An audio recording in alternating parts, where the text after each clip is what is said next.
হেঁটে আইছে। কি যোগ্যতা আছে তোমার? আজ রাতে তোমার নানার কাছ থেকে শুনছো না, অনেক আগে এক লোক মাছ নিয়ে যাওয়ার সময় কে যেন পিছন থেকে ডাক দিয়ে বলেছিল যে মাছ খাবো মাছ। বলছিল তো। হা হা, সে ভূত হলাম আমি। বাট কাহিনীটা ভুয়া।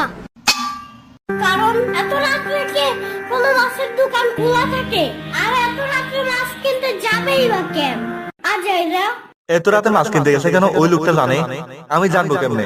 বুড়ার ডিম। আর তুমি কি এমনি আমার কাঁচা মাছ খাইতে গেছিলা কেন? তোমার থেকে আমার সাম্বাই বেশি ভালো ভয় দেখাইতে পারে। এখন যাও, বাসায় যাও। বিশ্বাস হলো না? দাঁড়াও, এখানে আর ভূত আছে দেখবা।